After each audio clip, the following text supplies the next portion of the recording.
ओम विश्वानि देव सवितर दुरितानि परासुव यद्भद्रं तन्नासुव।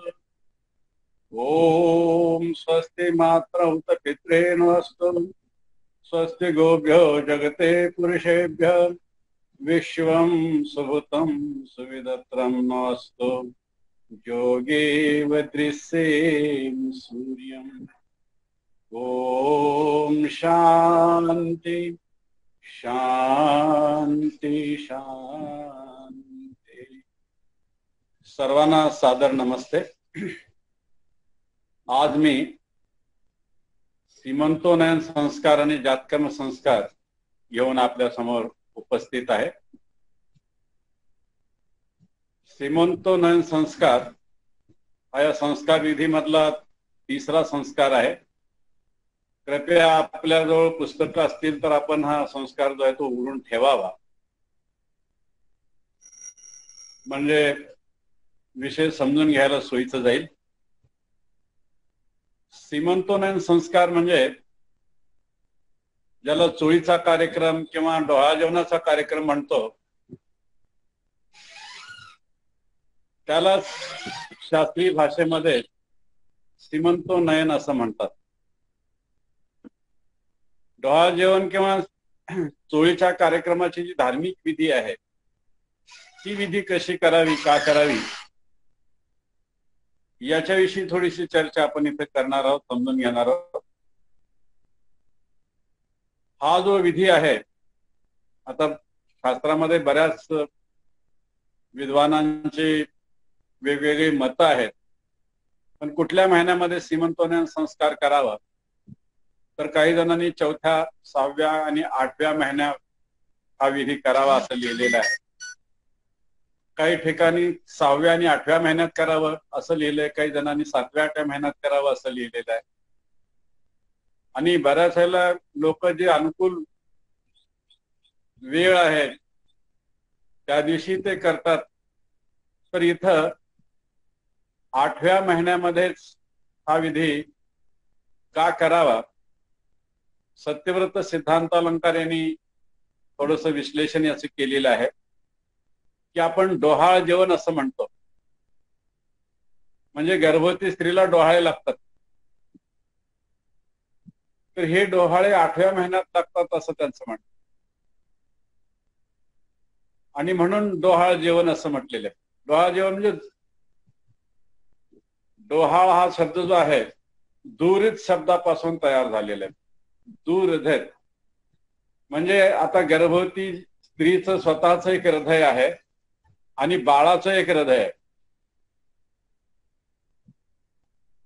शास्त्र असं सांगतं की चौथ्या महिन्यामध्ये जे मस्तिष्काचे कोश आहेत, सेल आहेत, ते तयार व्हायला लागतात। 5व्या महिन्यामध्ये मन तयार होतं, 6व्या महिन्यामध्ये बुद्धी तयार होते, 7व्या महिन्यामध्ये शरीराचे सगळे अवयव जे आहेत ते तयार होतात, 8व्या मध्ये ओज आणि तेज कमी व्हायला लागतात असं एकंदरीत सांगणं आहे। तर या 8व्या महिन्यामध्ये बाळाचं जे मन आहे, बुद्धी आहे, हृदय आहे, ते तयार झालेलं असतं। त्याचं आपले म्हणणं प्रकट करायला लागतं, ते आपली इच्छा प्रकट करायला लागतं। आणि बऱ्याच वेळेला जे आईला काहीतरी खावंसं वाटतं, काही बघावंसं वाटतं, काही करावंसं वाटतं, तर ते आईचं वाटणं नाही, तर ते बाळाला जे वाटतं ते तिला वाटतं। ती तशी आकांक्षा करते। जसं काही बायकांना माती खाण्याची इच्छा होते, माती खाण्याचे डोहाळे लागले असं म्हणतो आपण, तर त्या बाईला ही माहिती आहे की माती खाणं काही चांगलं नसतं म्हणून, परंतु तरी सुद्धा खावं असं वाटतं, कारण बाळ सांगत असतं की मला ते हवं आहे। याच्यावरून म्हणजे डोहाळ जेवण काय आहे त्याचे थोडंसं स्पष्टीकरण मी केलं, कारण आपल्याला 2 संस्कार पूर्ण करायचे ते घंट्याभरामध्ये, त्याच्यामुळे जास्त वेळ न घेतात, जेवढं लवकर सगळं सांगता येईल तेवढं सांगेन। तर इथं 8व्या महिन्यामध्ये डोहाळे लागतात आणि त्याच महिन्यामध्ये हा विधी करावा, अशा प्रकारचं एक मत इथे येतं। आता अजून एक गोष्ट अशी आहे की सीमंतोनयन संस्कार जो आहे तो कशासाठी आणि काय आहे। याचा आपण थोडासा विचार करूया की सीमंत कशाला म्हणतात हे आपल्याला समजून घेणं गरजेचं आहे. आणि उन्नयन म्हणजे काय? उन्नयन आणि सीमंत या दोन शब्दांचा मिळून सीमंतोन्नयन शब्द बनलेला आहे.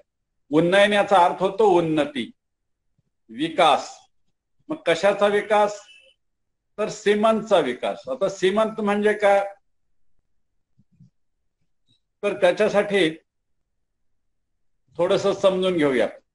बायका ज्यावेळेला केस विंचरतात आणि बायका केस विंचरताना सहसा असं विंचरलं जातं, या नाकाच्या मधोमध जो डोक्यावरचा भाग येतो, त्या डोक्यावरचे जे केस आहेत ते अर्धे उजवीकडं अर्धे डावीकडं ती खेचत असतात किंवा करत असतात.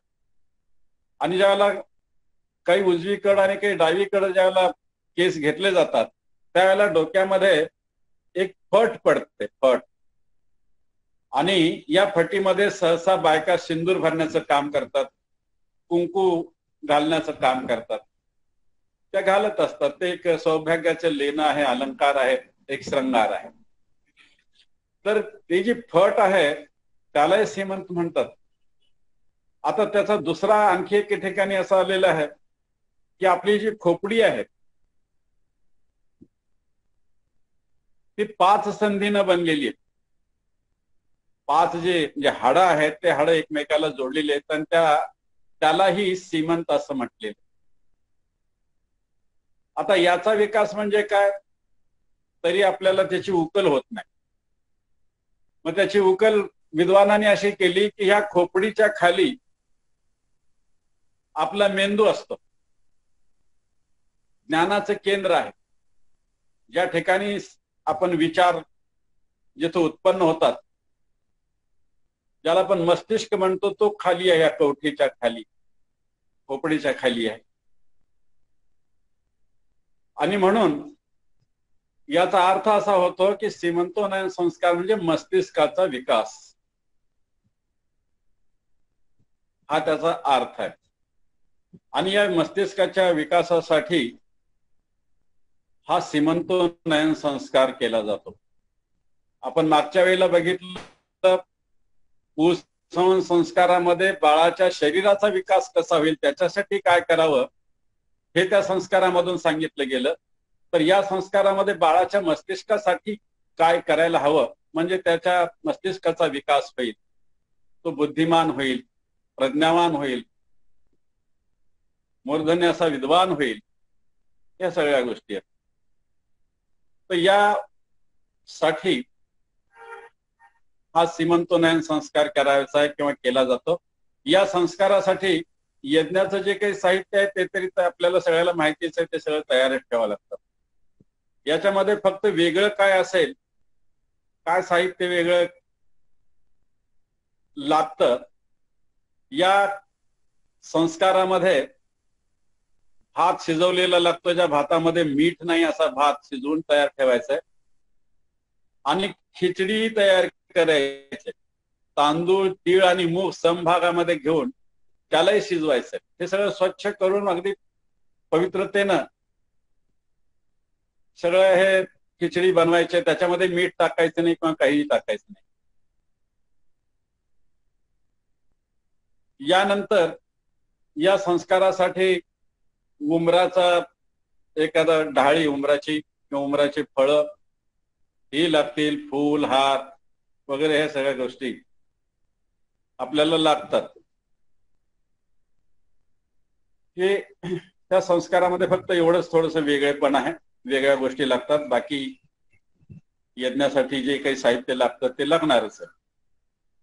आता हा जो संस्कार आहे, हा संस्कार सुरुवात करताना अगदी तीच पद्धत आहे. ऋत्विक वरण करा, आचमन करा, अंगस्पर्श करा, यज्ञ पवित्र धारण करा, ईश्वर स्तुती, प्रार्थना, उपासना, स्वस्ती वाचन, शांती करणे, हे सगळंच आपल्याला घ्यायचं आहे वेळ असेल तर. आणि त्याच्यानंतर मग आज्ञाधान पासून जलप्रसेचन पर्यंत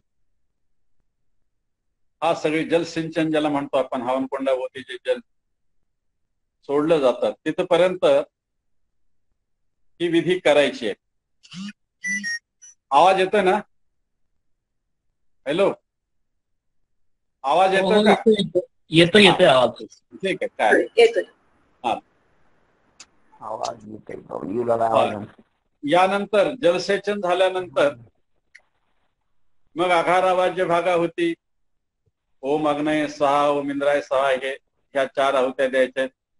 पुन्हा व्यारती आहुती, ओम भूरग्नय स्वाहा, या 4 आहुती द्यायच्या. हे देऊन झालं की मग त्यानंतर 8 आपण खिचडी जी बनवलेली आहे त्या खिचडीच्या 8 आहुत्या आपल्याला द्याव्यात.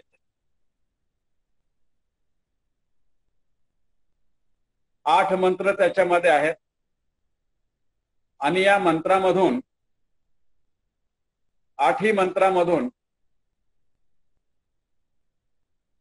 पती जो आहे विशेष करून आपल्या पत्नीची प्रशंसा करतो. प्रशंसा अत्यंत महत्वाची आहे. मी पूर्वीपासूनच सांगू लागलोय की मुलाला शरीरानं सुंदर आणि स्वभावानं सुंदर बनवायचं असेल तर सगळ्यात महत्वपूर्ण औषध काय असेल तर ती गर्भवतीची प्रसन्नता. आणि या ठिकाणी सुद्धा या गर्भवतीची प्रशंसा केली जाते. तिला प्रसन्न करण्याचा, प्रसन्न ठेवण्याचा प्रयत्न केला जातो. मग इथं तो वाजिनीवती शब्द आलेला आहे किंवा कुठं तिला जे आहे ते ग्रह कार्यामध्ये कुशल म्हणून म्हटलेलं आहे. कुठं राका म्हणून तिला चंद्रमुखी, राका म्हणजे चंद्रमुखी अर्थानं आले, तिच्या रूपाची प्रशंसा केलेली आहे, तिच्या विचाराची प्रशंसा केलेली आहे, तिच्या उत्तम मनाची प्रशंसा केलेली आहे. तर हे सगळे प्रशंसा या ठिकाणी करणं गरजेचं आहे, कारण तिला आनंदित करायचं आहे, आल्हादित करायचं. हा सगळा जो कार्यक्रम आहे तो एवढ्यासाठीच आहे की मी आता आई होणार आहे याचा आनंद तिला तर होतोच होतो, परंतु माझ्या आनंदामध्ये माझा पतीही सम्मिलित आहे.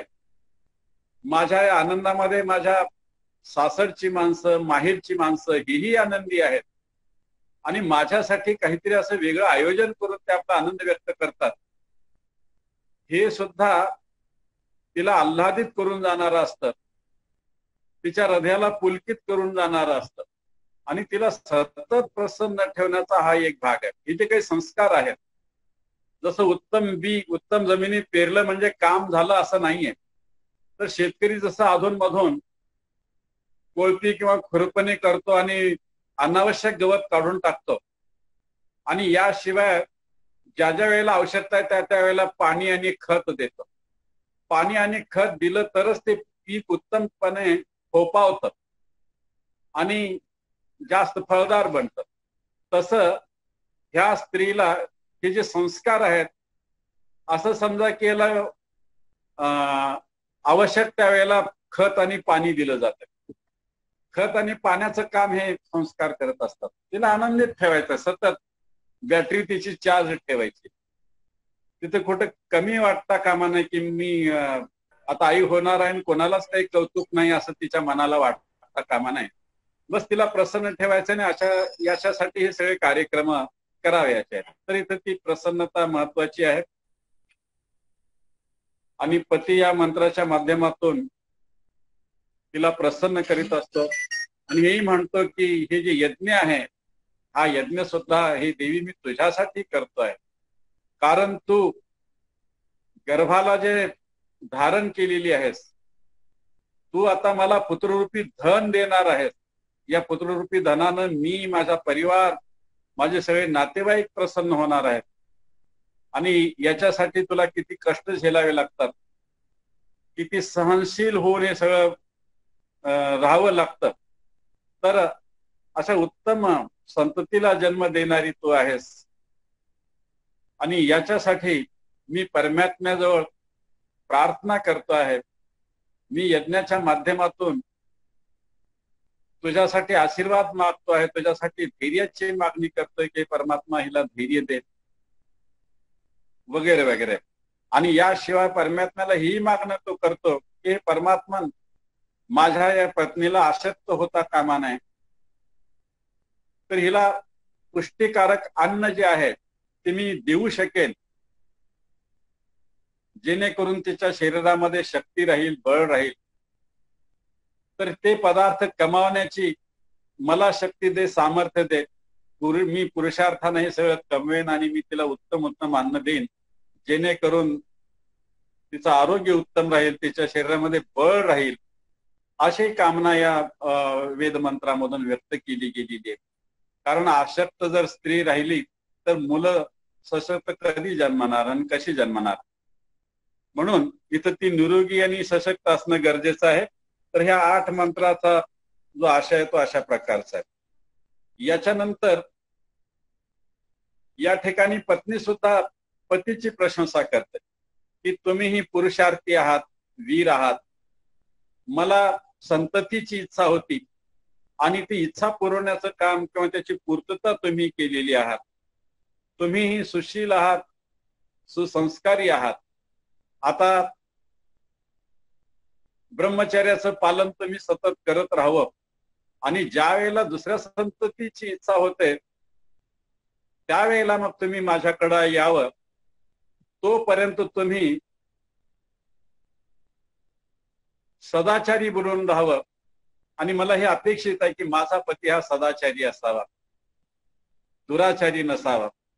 अशा प्रकारची कामना तिनेही तिथे केलेली आहे. पृथ्वीची उपमा दिलेली आहे. आणि मग पुन्हा त्याच्यानंतर पतीच आहे म्हणतो की हे देवी, तुझ्या पोटी जे जन्माला येणारं बाळ आहे ती विष्णू सारखं रूपवान असावं आणि मी सुद्धा गायी पाळणारा व्हावा आणि अशा या पुत्रांना पुष्ट करणारा व्हावा वगैरे बऱ्याचशा गोष्टी तिथं मागितल्या गेलेल्या आहेत, प्रार्थना केल्या गेलेल्या आहेत. आणि हे 8 मंत्र झाले की त्याच्यानंतर 7 मंत्र आहेत हे. त्याच्यानंतर मग 8वी जी आहुती आहे ती भाताची द्यायची. ओम प्रजापतये स्वाहा, इदम प्रजापतये इदन्नमम म्हणून भाताची आहुती द्यायची. आणि त्याच्यानंतर मग पुन्हा यदस्य कर्मणो जे सृष्टीकृत आहुती आहे ती पुन्हा खिचडीची द्यायची. आणि ही खिचडीची आहुती देऊन झालं की मग अष्टाच्या आहुत्या ज्या आहेत, 8 आहुत्या, त्या तुपाच्या आहुत्या द्यायच्या. आणि त्या अष्टाच्या आहुती अर्थात ओम भवतन्ना समनसो हे जे मंत्र आहेत त्या मंत्रांनी 8 तुपाच्या आहुत्या द्यायच्या. त्याच्यानंतर मग पुन्हा 4 आज्याहुती द्यायच्या. ओम भुरग्नाय स्वाहा वगैरे हे जे 4 आहुत्या आहेत त्या द्यायच्या. आणि ह्या 4 आहुत्या देऊन झाल्या की मग पूर्णाहुती करायची. हा विधीचा भाग झाला. त्याच्यानंतर म्हणजे यज्ञ इथं पूर्ण होतो. आता त्याच्यानंतर पुन्हा काही विधी आहे. ती विधी अशी आहे की पती जो आहे तो आपल्या पतीच्या पाठीमागे बसतो, आणि या वेळेला काही मंत्र जो आहे त्या मंत्राचा पाठ केला जातो किंवा पुरोहित जो आहे त्या पतीकडून ते मंत्र म्हणून घेऊ शकतो आणि घ्यायला काही हरकत नाही. तर या ठिकाणी सुद्धा हे जे मंत्र म्हटले जाणार आहेत पत्नीच्या पाठीमागे बसून तिच्या कानामध्ये हे काही मंत्र म्हटले जाणार आहेत, ऐकवले जाणार आहेत तिला. त्याच्यातून पती असं म्हणतो की हे देवी, तुझ्यामध्ये जर द्वेषाची भावना असेल तर ती काढून टाक. कारण द्वेष भावना ज्याच्याकडे आहे त्याला अन्न आणि औषधी उपयोगाची ठरत नाही. अन्न आणि औषधी आपल्यासाठी मित्र बनावेत असं वाटत असेल, अन्न आणि औषधी हे आपल्याला सहकार्य करणारे हवे आहेत असं वाटत असेल, तर तुला द्वेषाची जी बुद्धी आहे ती काढून टाकली पाहिजे. द्वेष भावना जी आहे ती दूर केली पाहिजे. कारण जे द्वेषी असतात तेच माणसं सहसा आजारी असतात. आणि द्वेष करणाऱ्या माणसांना, जळणाऱ्या माणसांना, कुडणाऱ्या माणसांना, ईर्ष्या करणाऱ्या माणसांना आजार जर झाला तर साध्या सुध्या औषधानं ते दुरुस्त होत नाहीत. त्यांना मोठे मोठे दवाखाने आणि भारीतले भारी औषधं द्यावी लागतात तेव्हा ते दुरुस्त होतात. परंतु एखादा जर द्वेष न करणारा प्रेमळ स्वभावाचा, सर्वांशी स्नेहानं वागणारा माणूस जर समजा आजारी पडला तर घरगुती इलाजानं तो दुरुस्त होतो. आणि म्हणून द्वेष हा माणसाचा शत्रू आहे. द्वेषाचा प्रभाव आपल्या शरीरावरही पडतो आणि मनावरही पडतो, व्यवहारावर सुद्धा पडतो. आणि म्हणून तू द्वेषाची भावना काढून टाक, म्हणजे हे अन्न आणि औषधी जे आहेत ते तुझे मित्र बनतील आणि तुला सहकार्य करतील, असं पहिल्या मंत्रात म्हटलं. आणि दुसऱ्या मंत्रामध्ये पुन्हा मूल कसं असावं, वेदाला काय अभिप्रेत आहे, कशा प्रकारचे संतान असावी, माणसाला कळत नाही म्हणून वेदातच सांगितलं की बाबा तुझी संतान ही अशी असावी, ते दिव्य गुणांनी युक्त संतान उत्पन्न कर असा आदेश जो आहे. तर दिव्य गुणांनी उत्पन्न संतान म्हणजे काय, तर याचं चित्रण इथं पाहायला मिळतं. या ठिकाणी 8-9 म्हणजे गोष्टी आहेत. त्याचं थोडस ओझर तर तुम्हाला मी सांगेन. पती म्हणतो आपल्या पत्नीला की जनयंत देवा, की तुझ्या पोटी किंवा आपल्याला जे संतान होणार आहे ती कशी असावी, दिव्य गुणांनी युक्त असावी. म्हणजे काय, तर मूर्धानम दिवो हा पहिल्यांदा शब्द आलेला आहे की आपलं जे मूल आहे ते वेदज्ञ असावं, ब्रह्मचर्याचं व्रत पालन करणार असावं, अरतिम पृथ्व्या भौतिकवादी नसावं, या भौतिकवादामध्ये किंवा धनसंपत्तीमध्ये गुंतून राहणार असू नये, आसक्त होऊ नये, तर अनासक्ती त्याच्यामध्ये असावी, विरक्तीचा भाव त्याच्याकडे असावा, प्रवृत्ती आणि निवृत्ती ज्याला म्हणतो तो निवृत्तीकडे वाटचाल करणारा असावा, म्हणजे अध्यात्माकडे ओढ त्याची असावी. त्याच्यानंतर म्हटलं गेलंय वैश्वानर. वैश्वानर या शब्दाचा एक साधारण अर्थ आहे नम्र, त्याच्या अंगी नम्रता असावी आणि तो विश्वाचा हितैषी असावा, हितकर्ता, कल्याण करता, उपकार करता असावा, नरामध्ये उत्तम नर असावा. याच्यानंतर आणखी एक शब्द येतो रिते आजातम. या शब्दाचा अर्थ आहे की आपलं हे जे मूल आहे ते सदाचारी, न्यायी आणि सुकर्मी असावं. पुन्हा अग्निम शब्द आलेला आहे, म्हणजे मूल कसं असावं, तर अग्निसारखं तेजस्वी असावं, तपस्वी असावं, ऊर्ध्वगामी असावं, अशी अपेक्षा तो व्यक्त करतो. यानंतर कवी मनाचा असावा, दूरदर्शी असावा, सरधी किंवा संवेदनशील हे बाळ असावं. यानंतर सम्राज्यम, राजाचे गुण त्याच्या अंगी असावेत, तो चांगला सुशासक ज्याला म्हणतो तो असावा, नेतृत्व करण्याचे गुण अंगी त्याच्या असावेत, तो लोकांच्या मागे धावणारा नसावा, तर लोक त्याच्या मागे धावले पाहिजेत, असं उत्तम नेतृत्वाचे गुण त्याच्या अंगामध्ये असावेत, अशी अपेक्षा वडील आपल्या मुलाकडून, होणाऱ्या मुलाकडून करत असतो. यानंतर आतिथेम शब्द आहे. अतिथी असावा. अतिथी निर्मोही असतो, निष्कलंक असतो, किंवा ज्याला आपण योगी, साधू, संन्यासी किंवा वेद प्रचारक आहेत, हे सगळ्या हे अतिथीमध्ये येतात. तर या लक्षणांनी तो युक्त असावा. याच्यानंतर जनानाम आसन्न, याचा अर्थ आहे की समाजामध्ये, ज्याला सभेमध्ये तो उच्चासनावर बसण्याच्या योग्यतेचा असावा. एखादी सभा चालली तर त्याला व्यासपीठावर सन्मानानं बसवलं जावं, ही योग्यताही त्याच्यामध्ये असावी, अशी कामना इथं केली गेलेली आहे. तर ह्या अशा संततींना, अशी संतान आपल्या पोटी जन्माला येवो, अशी कामना तो आपल्या पत्नीच्या कानामध्ये बोलून दाखवतो. याच्यानंतर मग पुन्हा तिसऱ्या मंत्रामध्ये ह्या उमराचं वर्णन केलेलं आहे, वृक्षाचा उल्लेख इथं झालेला आहे की उमराचं झाड नेहमी फळानं लखडलेलं असतं. एक भार निघाला की पुन्हा दुसरं लगेच त्याला दुसरी फळं यायला लागतात, म्हणजे चालूच असतं ते सगळं. तर तू सुद्धा फलवती हो, हे तिथं म्हणायचंय त्याला, की ज्याला स्त्री ज्याला ऋतुमती होते त्याला पुष्पवती म्हणतात, आणि ज्या वेळेला मुलं व्हायला लागतात त्यावेळेला तिला फलवती म्हणतात. तर तो फलिनी भव असं म्हटलेलं. यानंतर म्हणजे तुला मुलं व्हावीत ही आकांक्षा आहे तू. याच्यानंतर आणखी एक मंत्र येतो, त्या मंत्रामधून तो विचारतो की तू काय पाहतेस. तुला जर पशुधन पाहायचं असेल, माझं सौभाग्य पाहायचं असेल, मला दीर्घायू झालेलं पाहायचं असेल, तर हे देवी तू उत्तम संततीला जन्म देणारी हो. तू वीर संततीला जन्म दिलीस तर निश्चितच मी सौभाग्यशाली होईल, माझं आयुष्य वाढेल आणि पशुधन सुद्धा आपल्यासाठी उपयोगी ठरेल. अशा प्रकारची भावना इथं तो व्यक्त करतो. यानंतर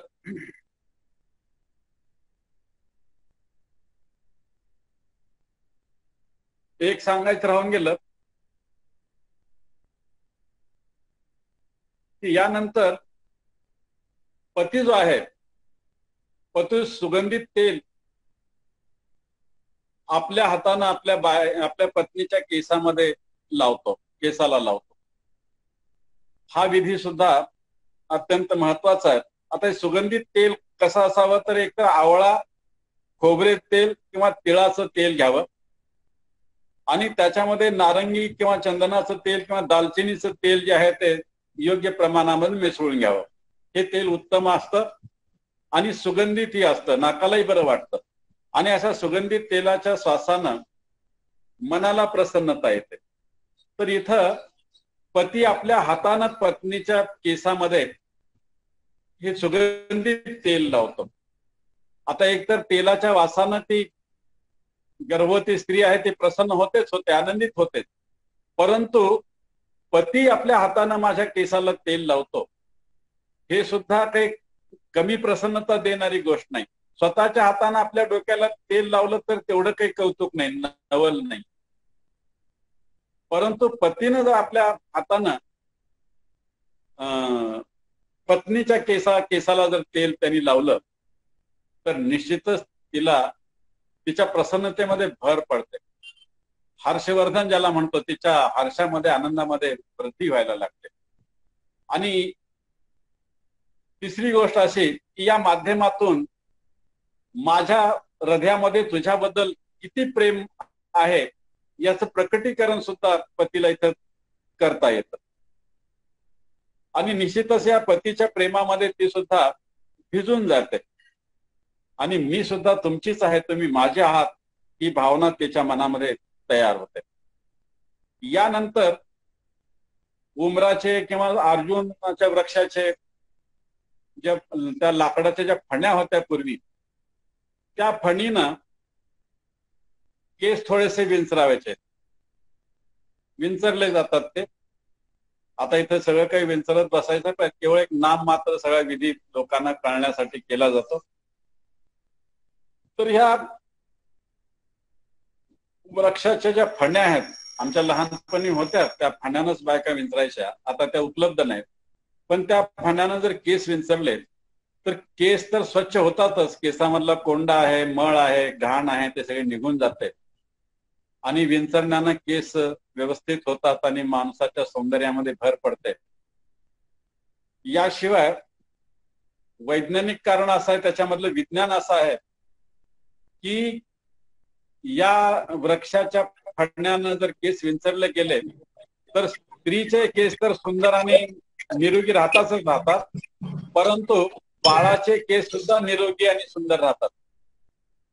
हा त्या बाळाच्या केसाला सुद्धा त्याचा फायदा होतो, हे त्याच्यातलं विज्ञान. आणि आता इथं हा विधी करण्याचं आणखी एक कारण असं आहे, हे जे केस आहेत, डोक्यावरचे केस, या मस्तिष्कामध्ये किती विचार आहेत, तर एवढे विचार आहेत की जेवढे आपल्या मस्तिष्कावर केस आहेत. केस जसे मोजता येत नाही तेवढे अनगिनत विचार या खोपडीमध्ये. खोपडी म्हणजे खोई पडी, बऱ्याचशा वस्तू त्याच्यामध्ये अशा पडून राहिलेल्या आहेत, एवढं काही खजाना त्याच्यामध्ये आहे. तर हे केस विखुरले गेले, न विंचरले तर त्याच्यामध्ये कोंडा होतो, फोडं होतात, रोग तर होतातच होतात, परंतु माणूस सुद्धा भेसूर दिसायला लागतो. पण केस विंचरले तर केस स्वच्छही होतात आणि मग केशभूषा ज्याला आपण म्हणतो तर ते व्यवस्थित बांधले तर माणूस सुंदर दिसतो, व्यवस्थित दिसतो. तसं इथं संकेत असा आहे की तुमच्या या विखुरलेल्या विचारांना सुद्धा असंच व्यवस्थित करा. त्या विचारामधला जो अविचार आहे तो बाहेर काढून टाका आणि त्याला व्यवस्थित करा. सुंदर विचाराने तुम्ही बांधले जा. त्याच्यामुळं तुमच्या विचारात, तुमच्या व्यवहारामध्ये एक सुंदरता येईल अशा प्रकारचा तो भाव आहे. आणि सुगंधित तेल का वापरावं, तर इथं सुद्धा एक विचाराची सुगंध जी आहे ती चहूकडे पसरावी. हे बाळ जे आहे, या बाळाचे विचार, ह्या बाळाचे जो व्यवहार आहे, त्याचा स्वभाव आहे, तो असा सुगंधित व्हावा, लोकांना हवा हवासा वाटावा, हे त्याच्या पाठीमागचा एक उद्देश आहे. तर या ठिकाणी हे केस विंचरले जातात, मग काही वेळेला गजराही बांधला जातो. हे पतीनं सगळं करायचं. सतत पत्नीला प्रसन्न ठेवायचं असेल तर पतीनं असं काही करावं. कधी गजरे आणून द्यावेत, स्वतः आपल्या हातानं माळावेत, कधी तिच्या केसाला तेल लावावं, वगैरे वगैरे बऱ्याचशा गोष्टी आहेत. तर हे सतत केल्यानं तिचं जे हृदय आहे ते आल्हादित होतं. आणि केवळ तेवढ्या पुरतच नाही, तर ज्या ज्या वेळेला तिला आठवण येईल की हा सीमंतोनयन संस्कार केला गेला होता आणि माझ्या पतीनं त्या दिवशी त्या यज्ञ वेदीवर उपस्थितांच्या समोर आपल्या हातानं माझ्या केसामध्ये तेल पतीनं लावलं, आपल्या हातानं माझे केस विंचरले, आपल्या हातानं गजरा बांधला, ह्या ज्या ज्या वेळेला आठवलं त्या वेळेला ती पुलकित होऊन जाते, आनंदित होते. म्हणजे केवळ त्या कार्यक्रमापुरताच आनंद राहत नाही, तर हा आनंद कायम टिकतो, अनेक काळपर्यंत टिकत राहतो. आणि म्हणून हा जो विधी आहे इथे केला जातो. आणि उमराचं जे फळ आहेत वगैरे हे सगळे टाकले जातात किंवा, तर याच्यामधून हेच आहे की उमरासारखं तू सुद्धा फलवती हो. आणखी उमरच का, इतर झाडांना फळ लागत नाहीत का? आंबे का वापरले गेले नाहीत किंवा आणखी दुसरे कुठले फळ का वापरले गेले नाहीत? केळी का वापरल्या नाहीत? केळी खूप लागतात झाडाला. परंतु इथं उमराची एक विशेषता अशी आहे की उमराचं फळ ज्याला पिकतं आणि पिकलेलं फळ जर आपण ते फोडलं, उकललं, तर त्याच्यातून भुरकन असे जिवंत किडे जे आहेत ते उडून बाहेर जातात.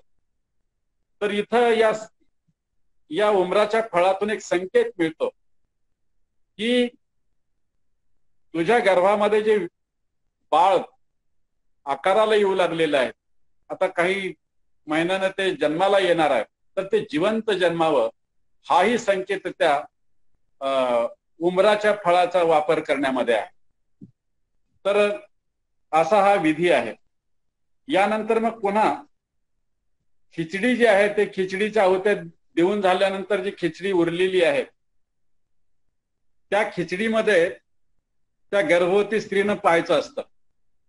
आता या खिचडीमध्ये तिला आपला चेहरा दिसावा एवढं तूप त्याच्यामध्ये घातलं जावं. आता काही विद्वानांचं असं म्हणणं आहे की वेगळ्याच वाटीमध्ये तूप घ्या, कारण तर खिचडीमध्ये किती म्हणून तूप घालणार. आणि म्हणून मग गरम तूप जे आहे ते आपल्याला पाहिजे तेव्हा करता येतं. आणि या गरम तुपामध्ये त्या वाटीमध्ये तिनं पाहावं. पाहताना एक लाभ असा होतो की जे गरम तूप आहे त्याची वाफ नाकात जाते आणि या तुपाची जी वाफ आहे तिचा त्या तुपाचा जो गंध आहे तो मस्तिष्काला उन्नत करण्यामध्ये कामाला येतो, असं काही जणांचं म्हणणं आहे. आणि काही ठिकाणी किंवा संस्कार विधीमध्ये महर्षी दयानंदांनी खिचडीमध्येच भरपूर तूप घाला आणि खिचडीमध्ये पाहायला सांगा त्या स्त्रीला, असं सांगितलेलं आहे. आणि मग ती पाहते, त्यावेळेला पुन्हा पती विचारतो की तू काय पाहतेस? तर त्यावेळेला ती म्हणते प्रजाम पश्यामी, मी माझ्या बाळाला पाहते, मी गायीना पाहते, मी सौभाग्याला पाहते, मी तुमच्या दीर्घायुष्याला पाहते, हे त्यानं उत्तर दिलेलं असतं त्याच्यामध्ये. तर आता इथं गाय किंवा सौभाग्य या सगळ्या गोष्टी कशासाठी आहेत, तर त्याला माझं बाळ जन्माला येईल त्यावेळेला गाईचं दूध असणं गरजेचं आहे. त्याच्यामुळे तो धष्टपुष्ट होईल, बुद्धिमान होईल, सुस्वभावी होईल, उत्तम विचाराचा बनेल, वगैरे गोष्टी आहेत. तरी अशा प्रकारचा हा कार्यक्रम इथं आहे. यानंतर मग आशीर्वाद द्यायचा असतो. आशीर्वादामध्ये काय आशीर्वाद दिला जावा हे लिहिलेलं आहे. वीर सुत्वम भव, जीव सुत्वम भव, जीव पत्नी त्वम भव. या ठिकाणी असं म्हटलं गेलं, या सगळ्याच लोकांनी असं म्हणायचं आहे की तू वीर पुत्रांना जन्म देणारी हो, शक्तिशाली आणि दीर्घायू पुत्रांना जन्म देणारी हो. दीर्घायू हो म्हणजे जिवंत मुलांना जन्म देणारी हो, हा त्याचा भाव आहे. जीव पत्नी भव, जीव सुत्वम भव. आणि याच्यानंतर जीव पत्नी भव, तू जिवंत पतीची पत्नी आहेस आणि तुझा पती सुद्धा असा जिवंत राहावा, तू सौभाग्यवती राहावीस. अशा प्रकारचा भाव या आशीर्वादाच्या मंत्रामधून आहे. आणि या मंत्रांनी किंवा ह्या वाक्यानं जे आहे त्यांच्यावर पुष्पवृष्टी करावी आणि त्यांना आशीर्वाद द्यावा, असा हा एकंदरीत संस्काराचं स्वरूप आहे. आता हा इथे विधी पूर्ण झालेला आहे. आपण जातकर्म संस्कार ही असंच त्याच्यावरही थोडस नजर टाकूया. जातकर्म संस्कार ज्या दिवशी मूल जन्मत त्या दिवशी हा संस्कार करावयाचा असतो.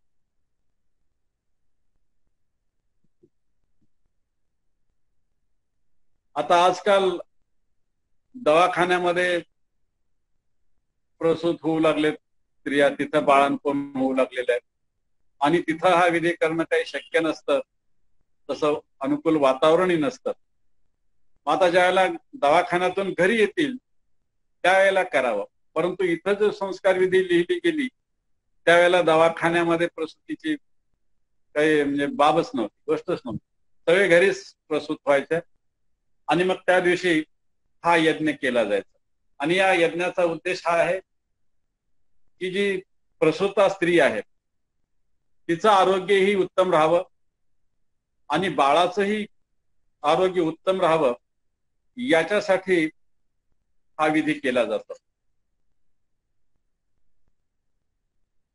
या विधीमध्ये यज्ञाचे जे साहित्य नेहमी लागणार आहे ते असतंच. फक्त वेगळं काय असेल तर पिवळी मोहरी जी असते, मिष्टान होते ज्यावेळेला आपण देतो भाताच्या होते, तर त्या भातामध्ये पिवळी मोहरी मिसळावी आणि ती जी पिवळी मोहरी मिसळलेला भात जो आहे तो आहुतीसाठी देता येतो आणि नंतर पुन्हा त्याचं पुन्हा कामही पडतं. तर ही विधी सुद्धा अशीच जसं आपण सामान्यपणे सुरुवात करतो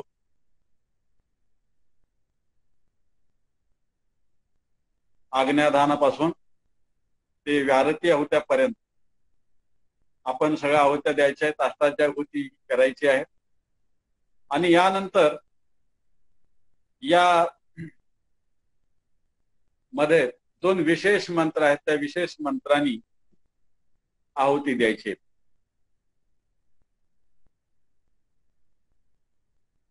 ते मंत्र आहेत ओम या तिरश्ची निपद्यते अहम विधारणी इति तम त्वा घृतस्य धार्या यजे सम राधनीयम महम समराधिन्ये देवे दृष्टे स्वाहा इदम समराधिन्ये इदं नमः. तर या मंत्रामधून सुद्धा पुन्हा पत्नीची प्रशंसा आहे. उद्देश आहे प्रशंसाचा, प्रशंसा करावंच ज्या चांगल्या गोष्टी आहेत त्या, आणि प्रशंसेनं निश्चितच ज्याची प्रशंसा केली जाते त्याला आनंद वाटतो, त्याचं मन प्रसन्न राहतं, त्याला आपली कामं करण्यामध्ये उत्साह येतो. हे सगळ्या त्याचे लाभ आहेत.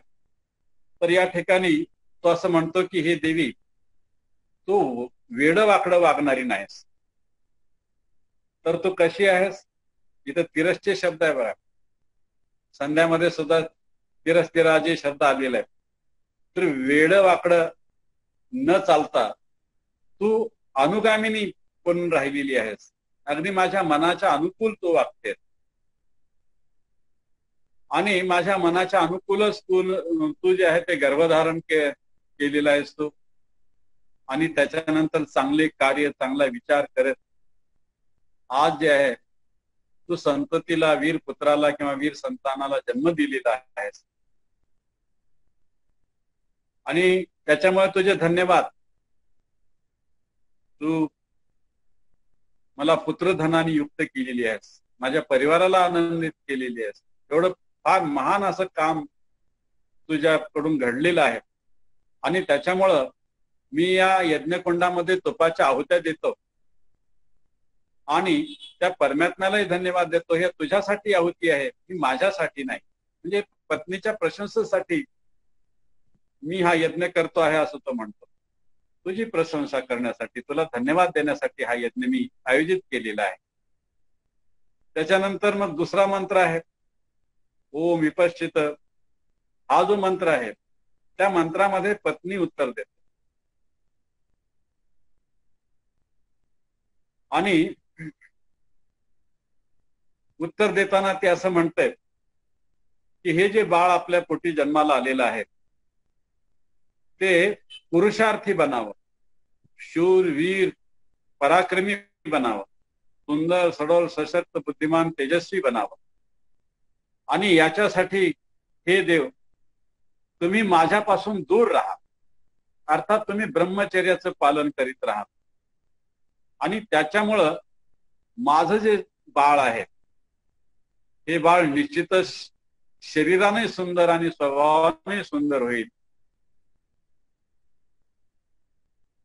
असं एक निवेदन जे आहे ते आपल्या पतीला करते. त्याला धन्यवादही देते की माझी कामना तुम्ही पूर्ण केलात, मला मूल हवं होतं आणि ती इच्छा तुम्ही पूर्ण केलात, त्याच्यामुळे निश्चितच तुम्ही सुद्धा धन्यवादाचे पात्र आहात. परंतु अजूनही बरचसं काम किंवा उत्तरदायित्व आपलं आहे की हे बाळ पुरुषार्थी बनावं,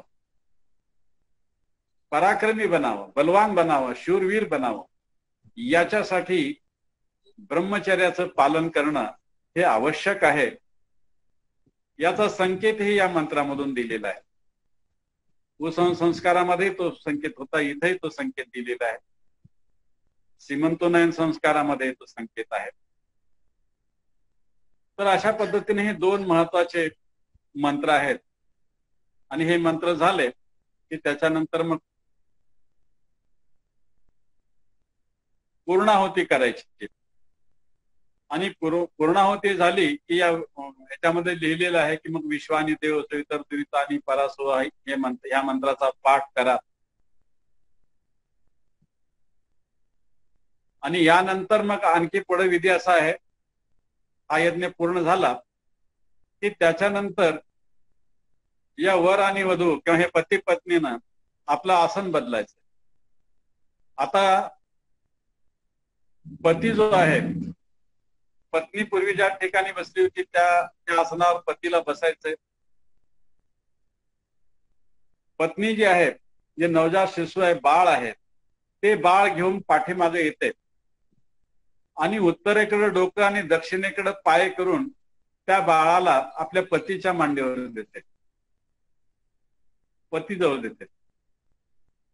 आणि मग पुन्हा पती पूर्वी ज्या आसनावर बसला होता त्या आसनावर ती बसते. इथं मध आणि सोन्याची काडी, सोन्याची शलाका ज्याला म्हणतात, ते घ्यायचं. ज्यांच्याकडे सोनं उपलब्ध नाही, ऐपत नाही किंवा ते आणू शकत नाही, तर अशा वेळेला पळस असतो ना, पळसाची काडी सुद्धा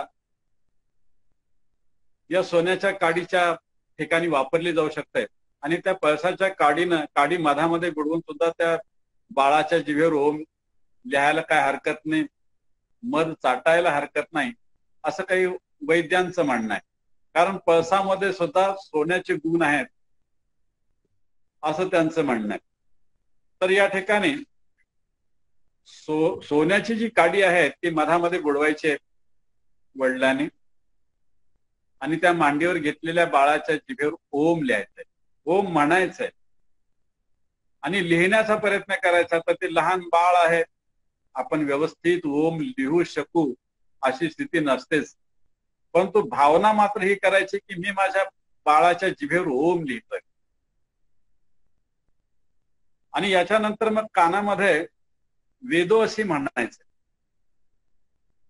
वेदोशी या शब्दाचा अर्थ हे बाळा तुझं गुप्त नाव वेद आहे. ओम लिहिलं गेलं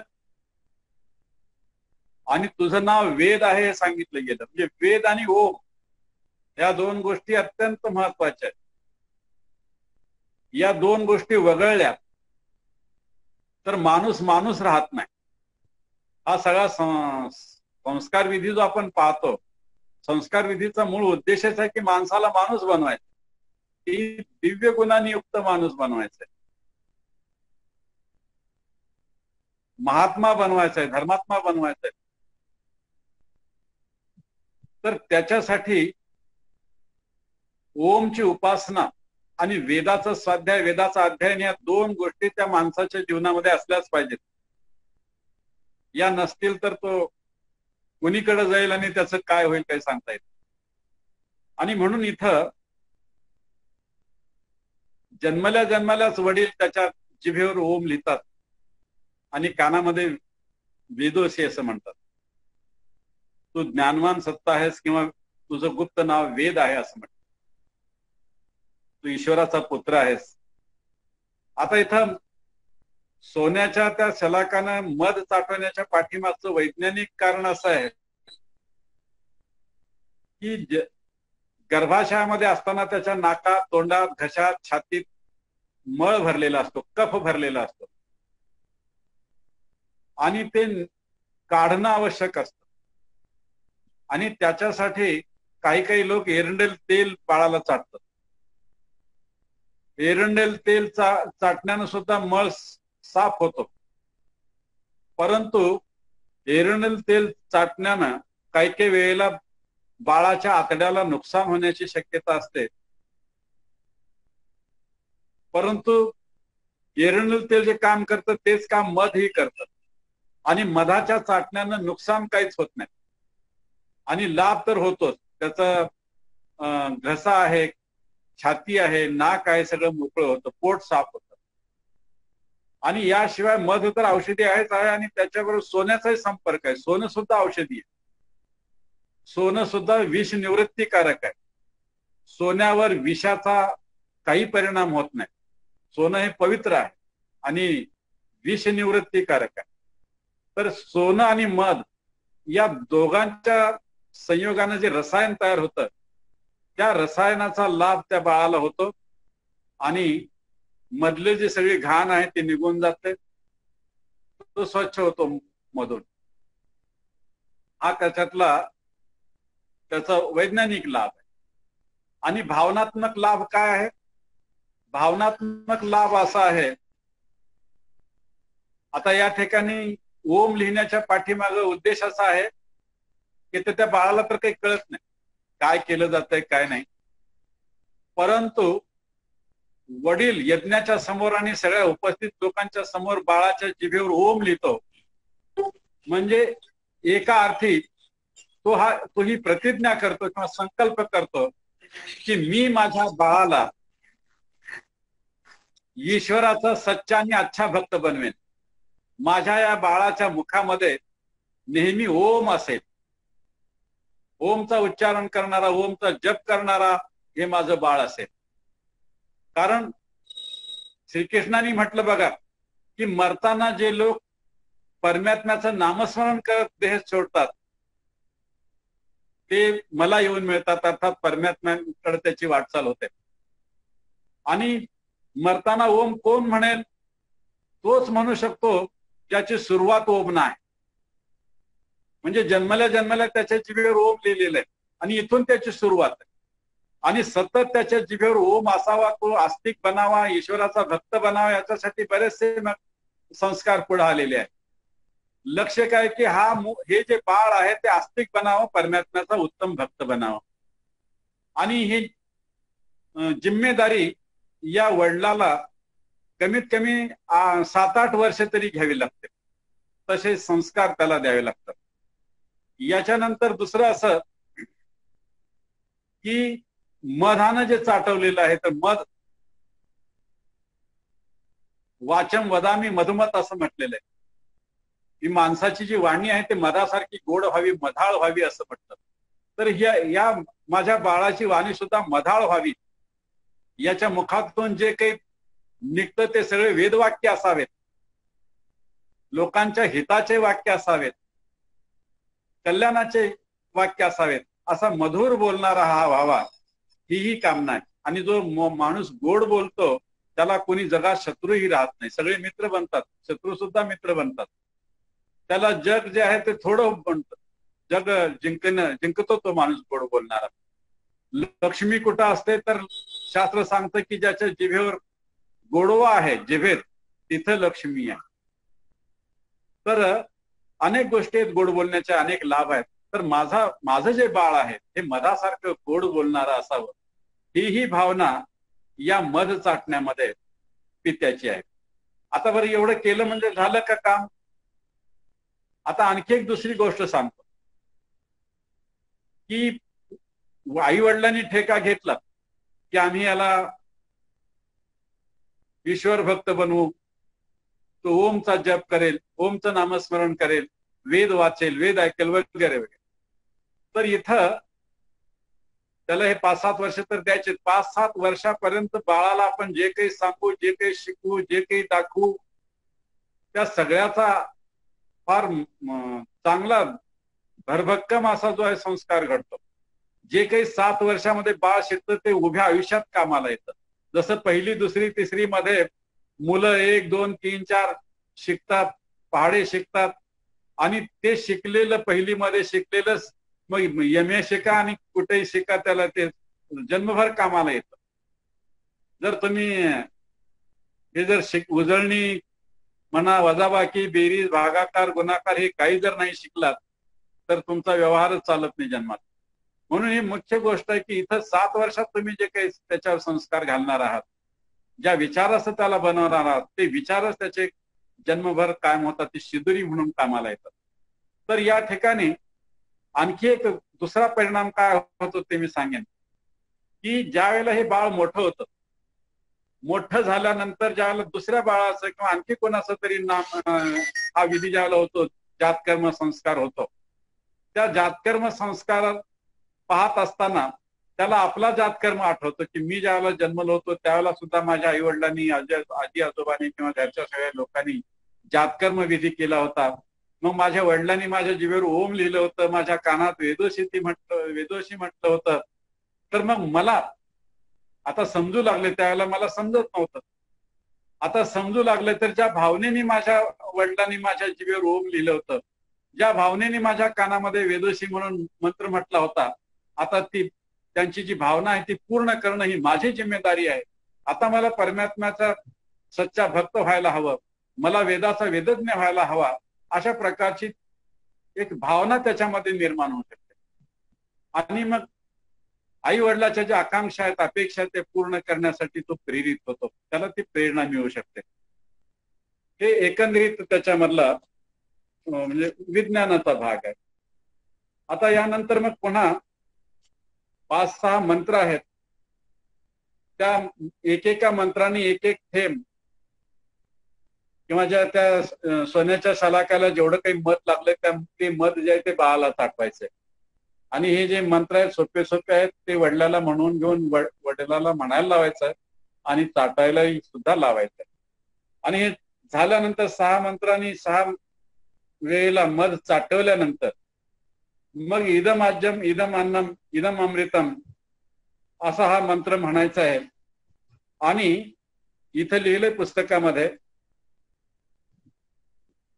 तांदूळ आणि जव, ज्याला सातू म्हणतो, हे शुद्ध केलेले असावेत आणि ते पाण्यामध्ये त्याची म्हणजे त्याला रगडून त्याची वस्त्रगाळ करावी आणि ते पाणी, ही जी दोन बोट आहेत अनामिका आणि मधलं बोट, हे त्या पाण्यामध्ये बुडवावं वडिलांनी आणि त्या पाण्याचा एक थेंब त्या बाळाच्या तोंडात सोडावा. तर हे अमृत आहे, एक उत्तम रसायन आहे असं म्हटलेलं आहे. तर इथं तांदळाला अन्न म्हटलेलं आहे. तांदूळ खरंच उत्तम अन्न मानलं गेलेलं आहे. हे जे तेलुगू भाषिक लोक आहेत तांदळाचं अन्न म्हणतात. अन्नामध्ये सगळ्यात उत्तम अन्न काय असेल तर ते तांदूळ आहे, भात आहे असं म्हटलेलं आहे.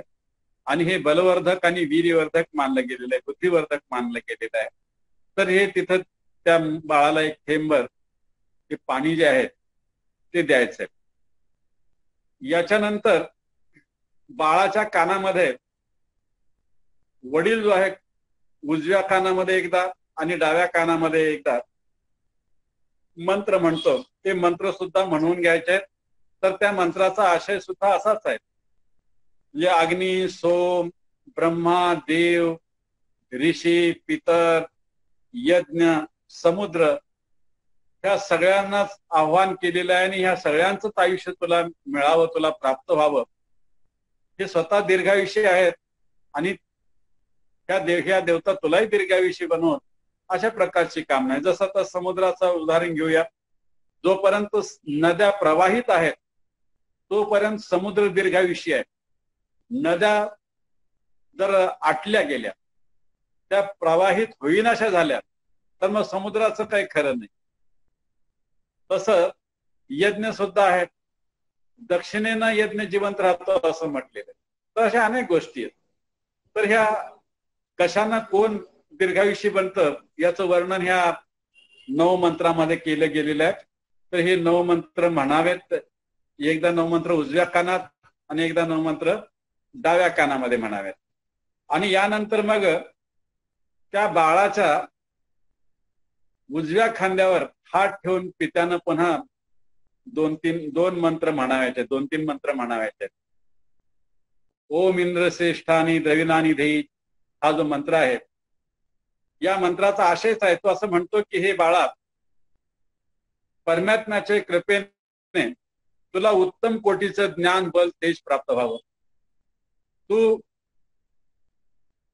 विवेक बुद्धीवाला व्हावास, व्यवहार कुशल व्हावास, पुष्टी करता धन तुला प्राप्त व्हावं, दीर्घायुष्य तुला प्राप्त व्हावं, तुझी वाणी मधासारखी मधुर व्हावी आणि तुझ्या जीवनामधला येणारा प्रत्येक दिवस हा सुखाचा दिवस ठरावा, उन्नतीचा आणि शांतीचा दिवस ठरावा, प्रत्येक दिवस हा चांगला दिवस ठरावा. अशा प्रकारचे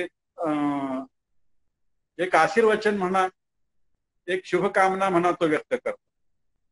यानंतर पुन्हा 3ऱ्या मंत्रामध्ये आश्मा भव, परशुर्भव, हिरण्यम अस्त्रितम भव असं म्हटलेलं आहे की हे बाळा, तो आश्मा म्हणजे दगड. तू शरीरानं, तुझं जे शरीर आहे ते दगडासारखं बलवान आणि मजबूत होऊ दे. शरीरानं दृढ, मजबूत, बलिष्ठ हो. याशिवाय तुझी जी बुद्धी आहे ती परशुसारखी तीक्ष्ण व्हावी. परशु जसे एक पूर्वी फार कुऱ्हाडी शेतकऱ्याकडे असायचे, आता अलीकडे पाहायला मिळत नाही. एक तीक्ष्ण आणि असे मुच्छेदार तलवार असते, हे असते, कुऱ्हाड असते आणि तळपत ती चांग, फार तेज असते. तर ही कुऱ्हाड जसं घाव घातलं की 2 तुकडे करते, तसं तुझी बुद्धी सुद्धा निर्णायक असावी, विवेकी असावी. सत्य काय, असत्य काय, धर्म काय, अधर्म काय, पाप काय, पुण्य काय, न्याय काय, अन्याय काय, हे सगळं ओळखणारी तुझी बुद्धी असावी. असे तीक्ष्ण बुद्धी तू हो. आणि दुधाचं दूध, पाण्याचं पाणी करणं हे तुला जमलं पाहिजे. अशी बुद्धी तुझ्याकडे असावी. आणि याशिवाय परशु जो आहे तो दुष्टांचा नाश करण्यासाठी वापरला जातो, एक हत्यार आहे. तर तू दुष्टांचा नाश कर, दुष्ट विचारांचा नाश करणारा हो, अशी भावना त्याच्यामध्ये आहे. आणि वडील त्या भावनेनं तो म्हणतो की परशुर्भव. आणि यानंतर हिरण्यमास्त्रितम भव, तुझं जे जीवन आहे ते सोन्यासारखं सुंदर व्हावं आणि मौलिक व्हावं असं म्हटलेलं आहे. सोनं जसं सुंदर आहे, सोनं गळ्यात घातलं की गळ्यात घालणाऱ्याला किंवा सोन्याचे अलंकार कानात वापरणाऱ्याला प्रसन्नता वाटते, तो शोभूनही दिसतो आणि बघणाऱ्यालाही चांगला वाटतो, त्याचं त्यालाही चांगलं वाटतं.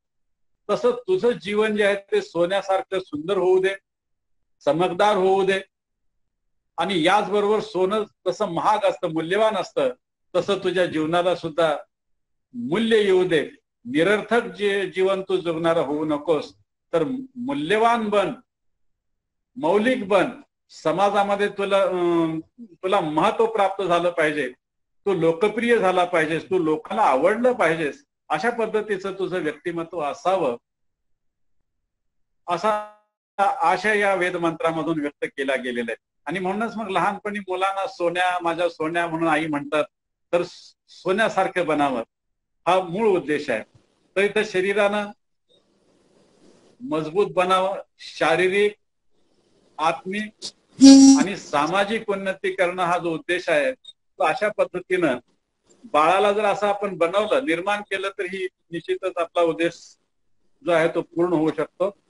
यानंतर मग पुन्हा प्रसूतीगृहामध्ये जाऊन त्या प्रसूत स्त्रीसाठी काही मंत्र म्हणायचे आहेत. प्रसूत स्त्रीच्या खोलीमध्ये कळश ठेवायचा आहे आणि तो 10 दिवस ठेवायचा आहे.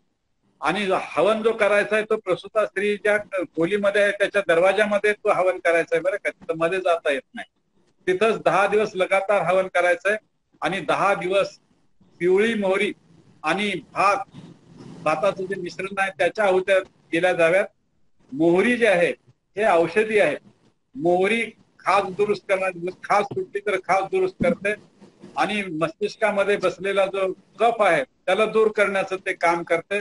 याशिवाय पौराणिक लोक मोहरी आणि भाताच्या आहुत्या देतात पिशाच निवृत्तीसाठी म्हणून. पिशाच कोण आहेत तर अदृश्य जे रोगजंतू आहे, ज्याला आता अलीकडे आपण व्हायरस म्हणतो, आता अलीकडे कोरोना व्हायरस चाललाय, तो दिसत नाही. तर असे जे व्हायरस आहेत, ज्या व्हायरसमुळे गर्भवती स्त्री आणि ते बाळ रोगी होऊ शकतात, तर ते नष्ट व्हावेत हा उद्देश आहे. आणि यज्ञ करण्यामध्ये आणखी एक व्हायरस असतो, दुष्ट विचारांचा व्हायरस. तर हा व्हायरस सुद्धा दूर व्हावा याच्यासाठी मंत्राचं गान केलं जातं. मला वाटतं बुद्धदेव विद्यालंकारांनी एक फार महत्वाचं वाक्य लिहून गेलेलं आहे, तेवढं सांगून संपवतो, वेळ झाली. ते म्हणतात की ज्या बाळाला जन्मताच त्या बाळाच्या कानावर जर वेद मंत्र पडले, वेद मंत्र ऐकायला मिळाले, डोळे उघडताच त्या बाळाला आपले आई वडील आजी आजोबा हवन करताना दिसले, तर ते बाळ कधी नास्तिक होत नाही, दुराचारी होत नाही, दुष्ट होत नाही, तर ते बाळ आस्तिक होतं, सदाचारी होतं, विद्वान आणि धर्मात्मा होतं, चरित्रवान होतं, असं त्यांनी म्हटलेलं आहे. तर या ठिकाणी जेवढं काही त्या बाळाच्या कानावर चांगलं घालता येईल तेवढं घालावं.